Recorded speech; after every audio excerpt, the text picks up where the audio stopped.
I'm Shane Morris. As we approach 2020, we want to share with you several of our most popular BreakPoint commentaries from 2019. Here's John Stonestreet with Dragging Our Kids into the LGBT Agenda.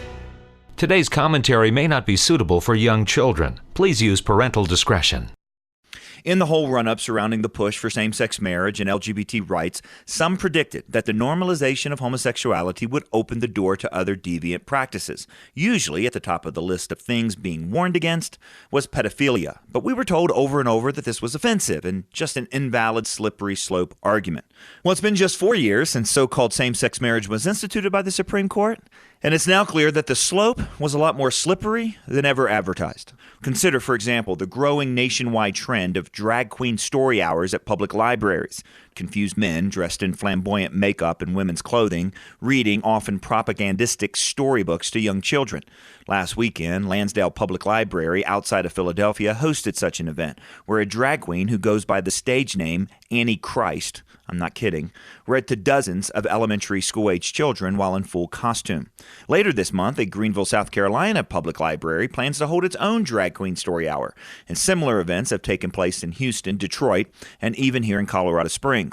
Now, let me be clear. Drag Queen Story Hour is not the worst news of children being sexualized in our culture. Last month, Huck Magazine featured a 10-year-old Canadian boy named Nemes, who's one of the first so-called child drag queens.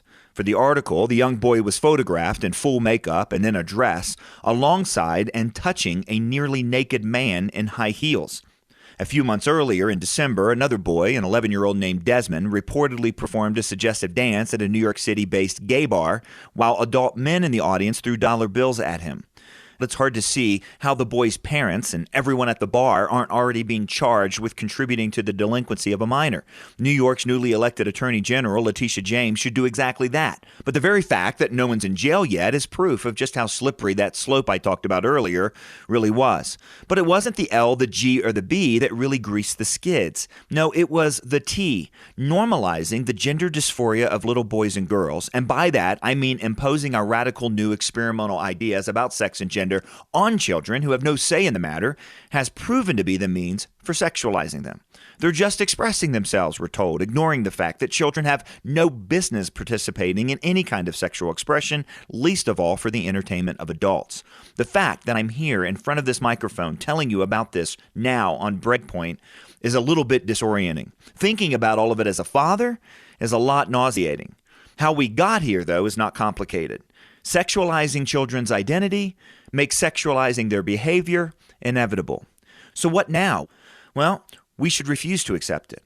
We should refuse to adopt both the language and the mindset that sees this as anything other than abuse. We should protest the daylights out of any library that holds a drag queen story hour. And if you're in law enforcement or criminal justice, treat sexualizing children as the crime it is. Kids must be sexually off limits. Why do we even have to say this? Ultimately, we're witnessing the decivilizing of our society, a sickening illustration of how bad ideas create victims. Now look, no culture wakes up and just decides to exploit its children. But the decades-long process of redefining human beings according to our sexual ideologies rather than their God-designed dignity is what brought us here. In the decades to come, it will likely fall on Christians, as it did in ancient times, to be the ones who protect children rather than preying on them. For BreakPoint, I'm John Stonestreet.